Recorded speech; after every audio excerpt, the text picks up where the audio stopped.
Hello, I'm Grace. I had just started my adult life when this whole story began, fresh out of college, having landed my first real job in marketing, and finally moving into my own apartment. It's nothing fancy, just a small one-bedroom place with questionable water pressure and a temperamental radiator, but it's mine, and that means something. My family is what you might call traditional. There's my older brother, Ethan, who's 29, married to Stella, and they have 2 kids. Mom and Dad still live in the house where we grew up, and every Saturday, like some unbreakable ritual, we all gather there for dinner.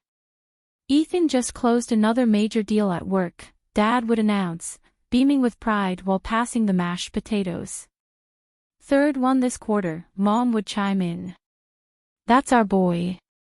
Always knew he had it in him. Then she'd turn to Stella, my brother's wife, with that adoring look she seemed to reserve just for her. Stella, darling, that dress is absolutely stunning. You always know exactly what to wear. I'd sit there, pushing food around my plate while Stella gave me one of her looks, the kind that makes you feel like you're wearing a trash bag to a black tie event. She has this way of looking down her nose at me, even though we're the same height. These dinners were like watching a play where everyone had their parts down pat. Dad would brag about Ethan's latest achievement. Mom would gush over Stella's newest accomplishment. The kids would run around making noise that nobody seemed to mind. Meanwhile, I'd sit there, feeling more like a prop than a person. Stella's organizing another charity gala, Mom announced at one of these dinners, pride dripping from every word. She's become such a pillar of the community, like the daughter I never had. I nearly choked on my wine at that one. The daughter she never had. I was sitting right there, but somehow, I might as well have been invisible. Stella shot me another one of her condescending looks, probably noticing how my mascara wasn't a designer brand or whatever else she found lacking about me that day. It was during one of these typical Saturday dinners that everything changed. The roast was done, the kids were actually sitting still for once, and the usual chorus of Ethan's praises had just died down. That's when Mom and Dad exchanged one of those looks, you know, the kind parents give each other when they're about to make some big announcement. We have something important to tell you all, Dad said, clearing his throat. He looked at Mom, who nodded encouragingly. Your father and I have been thinking, Mom began, smoothing her napkin in that nervous way she has, and we've finally made our will. My fork froze halfway to my mouth. Stella straightened in her chair, and Luca stopped mid-sip of his water. We've decided, Dad continued, his voice firm and decisive, to leave everything to Ethan, the house, the cottage up at the lake, all our savings. I sat there, staring at my half-eaten dinner, while my brain tried to process what I had just heard. Everything. They were leaving everything to Ethan. We've given this a lot of thought, Mom continued, her voice taking on that practical tone she uses when she thinks she's being perfectly reasonable. Ethan has 2 children to think about. They need a stable foundation for their future. I found my voice somewhere between the shock and the hurt. And what about my future? The words came out quieter than I intended, but they still seemed to echo around the dining room. I'll have my own family too, you know. I'll have children someday. Mom's face did that thing it does when she thinks I'm being difficult, a slight tightening around the eyes, a small downturn of the lips. Grace, dear, this decision is final. Your father and I won't be changing the will. That's when it hit me, like a tidal wave of memories crashing over my head, drowning me in years of realization. This wasn't about Ethan's kids. It was never about his kids. Or the family name. Or any of that. This was about Ethan. It had always been about Ethan. Suddenly, I was 8 years old again, sitting in the school auditorium during my piano recital, staring at 2 empty seats in the parent section, because Ethan had a soccer game that day. I was 12, probably holding up my straight-A report card at the dinner table while Mom and Dad fawned over Ethan's B+ in chemistry, because he tried so hard. I was 15, crying in my room after my first breakup, while Mom was downstairs helping Ethan pick out the perfect corsage for his girlfriend. 16, winning the school's writing competition, but nobody came to the ceremony because Ethan had a college graduation that day. 18, giving my valedictorian speech to an audience where my parents arrived late and left early because Ethan needed help moving into his new apartment. All those moments started connecting like dots, forming a picture I had never wanted to see. "You've always loved him more than me," I said, the words tumbling out before I could stop them. The table went silent. Even the kids stopped fidgeting with their desserts. "This isn't about his children or his future," I continued, my voice steady now. "This is about you picking your favorite child." Again. Mom's face went pale. "Grace, that's ridiculous. We love both our children equally." "When?" I demanded. "When have you ever shown that? Name one time you chose me over him." The silence that followed was deafening. Mom and Dad exchanged glances, probably trying to come up with examples. But I knew they couldn't. There weren't any. "I'm done," I said, pushing my chair back from the table. "I'm done pretending we're this perfect family where everyone is loved equally. I'm done trying to earn the attention you've always given him freely. I'm done with all of it. Don't expect me to come to any more family dinners. Don't expect me to keep playing the role of the grateful second-best child. You're being selfish, Grace," Mom snapped, her face flushing with anger. "And mercenary. Is that all you care about? Money?" "This isn't about money," I said, my voice shaking with emotion. "This is about respect. You've made it crystal clear that you don't consider me your daughter, and you expect me to keep showing up with a smile, pretending everything's fine." Ethan sat there in uncomfortable silence, staring at his plate like it held all the answers to this mess. But of course, Stella couldn't keep quiet. "You're being ridiculous, Grace," she said in that condescending tone I'd grown to hate. "Everything about this is perfectly fair. You're just being moody and arrogant as usual, always making everything about yourself." Something inside me snapped. Years of taking her subtle jabs, her superior smirks, her backhanded compliments, I was done. I turned to her, feeling a strange calm wash over me. "You know what, Stella? Stay out of this. You're not even really family. You're just someone who married in and thinks that gives you the right to judge everyone else. This is between me and my parents." The dining room went dead silent. Stella's face crumpled and, right on cue, the waterworks started. She buried her face in her hands, shoulders shaking with sobs that sounded about as genuine as her designer knockoff handbags. "How dare you speak to Stella that way?" Mom exploded, jumping to her feet. "She's been nothing but kind to you." Dad's face had turned that dangerous shade of red I remembered from childhood punishments. "Get out," he growled. "Get out of this house right now." "Gladly," I said, standing up. "Don't worry. It'll be the last time you have to throw me out. I won't be coming back." I walked out of that house without looking back, the sound of the door closing behind me feeling like the period at the end of a very long sentence. That was the last time I saw any of them. 2 years passed in what felt like a blink. I met Daniel at a coffee shop. He was the guy who accidentally took my oat milk latte, and we ended up talking for hours. He was different from anyone I'd ever known. He actually listened when I talked. Really listened. When we got married, it was exactly the wedding I wanted, small, intimate, filled with Daniel's wonderful family and our closest friends. No drama, no tension, no having to pretend. Daniel's mom helped me pick out my dress, and his sister was my maid of honor. It felt more like family than anything I'd experienced in years. I didn't send invitations to my parents or Ethan and Stella. Some relatives tried to convince me otherwise, telling me I'd regret it, that it was my wedding day, after all. But I knew I'd made the right choice when I walked down the aisle and saw nothing but genuine smiles and happy tears. A year after the wedding, we were blessed with twins, a boy and a girl.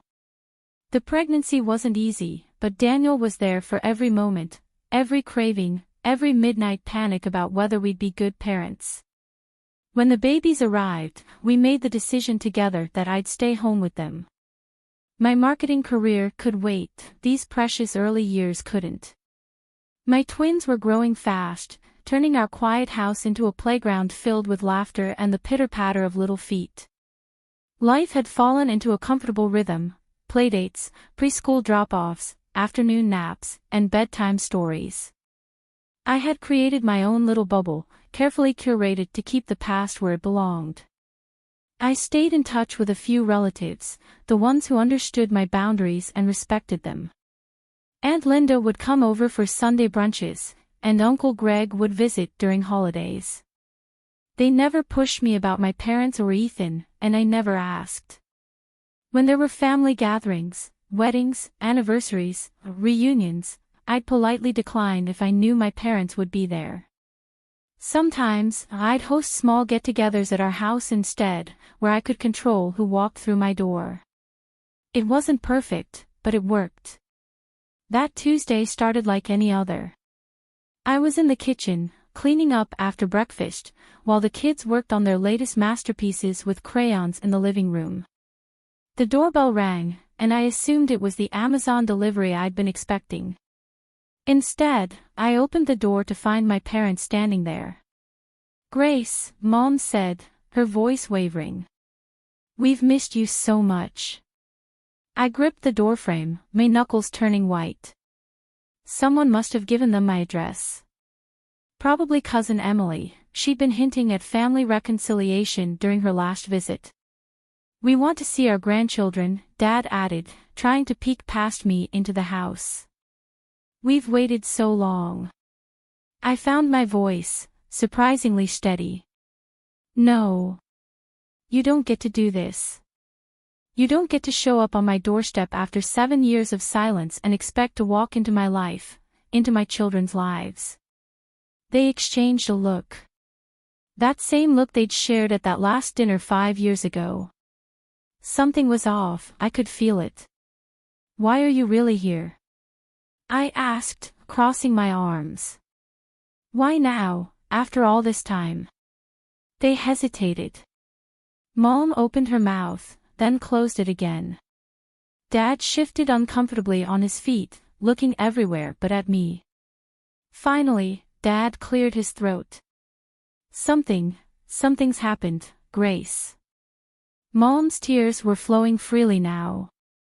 "The truth came out about Stella," she said, voice breaking. "She's been unfaithful to Ethan for years. Apparently. Ethan found her with someone else. He had the children tested, Grace. The DNA results," she choked back a sob. "Neither of them are his." The world seemed to tilt sideways for a moment. I remembered those kids, the ones my parents had doted on, the ones who'd been used as proof of Ethan's superiority, the ones who'd been part of the reason I'd been written out of the will. The perfect grandchildren who weren't actually related to us at all. Mom wasn't finished. "There's more," she said, her voice barely above a whisper. "Ethan got tested himself." She looked at Dad for support. "He's infertile, Grace. He can never have children of his own." I stood there in my doorway, trying to process this information while the sounds of my own children playing drifted from the living room. The irony wasn't lost on me. The golden child, the son who could do no wrong, would never have biological children of his own. "Those children," Dad said, his voice hardening, "they're not our grandchildren. Never were. They're just strangers. But you're twins, they are true grandchildren. They're real blood. They're our only chance now at having proper grandchildren." I felt physically sick. For 10 years, these people had been grandparents to those kids. They'd attended every birthday party, bought every Christmas present, plastered their social media with proud photos, and now, they were just erasing them like they never existed. Do you even hear yourselves? My voice came out sharp, cutting. Those children love you. They call you grandma and grandpa. They didn't do anything wrong. How can you just stop loving them because of a DNA test? But they're not family, Mom repeated, as if that explained everything. Your children, though, they're real family. I stepped back out of her reach. Get out. Get out of my house and don't come back. My children don't need grandparents who can turn their love on and off like a faucet. You can't do this to us. Dad started, but I cut him off. Watch me. I closed the door in their faces, locked it, and leaned against it until I heard their footsteps retreat down the porch steps. Once they were gone, I grabbed my phone and pulled up Mom's Facebook page, something I hadn't done in years. The change was stark. Every photo of Ethan's kids had vanished, every proud grandma post deleted. 10 years of memories, of birthday parties and Christmas mornings, all erased with a few clicks. I was still staring at the screen when Daniel came home that evening. He found me sitting at the kitchen table, the kids already in bed, a cold cup of coffee in front of me. Rough day? He asked, kissing the top of my head. I told him everything, the visit, the revelation about Lucas, my parents' casual disposal of 2 innocent children, their sudden interest in our kids. When I finished, I looked up at him, half expecting him to suggest giving them another chance, to say something about family being family. Instead, he pulled me into a tight hug. You did the right thing, he said firmly. Those kids of Ethan's deserve better grandparents, and our kids deserve better too. I'm with you on this 100%. But they just wouldn't stop. Every few days, I'd find packages on our porch, expensive toys, designer clothes for the twins, even a pair of matching iPads. I'd gather them up before the kids could see them and donate everything to the local children's shelter. But the gifts were just the beginning. One Tuesday morning, I spotted Mom's car idling across the street from the kindergarten. 2 days later, there was Dad, pretending to read a newspaper on a bench near the playground. They never approached us directly, just watched from a distance, like stalkers in a bad movie. It was creepy and exhausting, constantly looking over my shoulder, wondering where they'd pop up next. I started varying our routes to school, taking different streets each day, but they always seemed to find us. Enough is enough, I told Daniel one evening after another gift delivery. I opened my laptop and started typing an email. Mom and Dad, your behavior has become harassment. The gifts, the stalking near the kindergarten, it needs to stop. I've made my position clear. If you continue showing up uninvited around my family, I will have no choice but to involve the police. This is your only warning. Grace. The response came within minutes, not by email, but through a barrage of text messages from Mom. How could you do this to us? We're your parents. Don't you understand? We might not have much time left. All we want is to know our grandchildren before it's too late. What kind of daughter threatens her elderly parents with the police? I blocked her number, but then Dad's messages started coming in. Your mother hasn't stopped crying. We're not criminals. We're family. Think about what you're doing to us in our final years. I was about to block his number too when one last message came through, this one longer than the others. We've been thinking, Grace. If you let us see the children, we'll change our will. Everything will go to you, the house, the lake cottage, all of it. You were right before. We'll make it right. Just let us be grandparents to your children. I stared at the message, feeling a mix of disgust and pity turning in my stomach. They still didn't get it. After everything that had happened, they still thought they could buy their way into my life, into my children's lives. And Ethan. My God. Ethan, the brother who'd lost everything, his wife, his children, his future as a father, and now our parents were ready to take away his inheritance too, just because he no longer fit their perfect family narrative. I thought about those family dinners years ago, how they praised him endlessly, how proud they'd been of his perfect life. But the moment that perfection cracked, the moment he became human, flawed, and hurting, they were ready to toss him aside like he meant nothing. That night, after the kids were asleep, Daniel and I sat at our kitchen table. 2 cups of tea grew cold between us as we talked through everything. It's not just about the will, I said, running my finger around the rim of my mug. If we let them in now, if we accept this deal, they'll hold it over our heads forever. Daniel nodded, his face serious in the dim kitchen light. They'd always have that power over us. Today, it's let us see the kids and get the inheritance. Tomorrow, it could be raise them this way or lose everything. The decision, when we finally made it, felt like setting down a heavy weight I'd been carrying for years. I blocked their numbers on my phone, blocked their emails, unfriended, and blocked them on every social media platform. For a while, they tried to find ways around the blockade. Letters started showing up in our mailbox. Once, Mom even tried to reach me through my work email. But eventually, like a storm running out of rain, their attempts gradually tapered off into silence. Life went on. The twins started school. Daniel got a promotion. I started freelancing from home during nap times. We were happy, truly happy, in our quiet, drama-free bubble. Then, on a random Tuesday morning, my phone rang with an unknown number. Grace, the voice on the other end was hesitant, familiar yet strange. It's Ethan. Can we meet somewhere? Maybe grab a coffee. We agreed to meet at a small cafe downtown. Walking in, I almost didn't recognize him.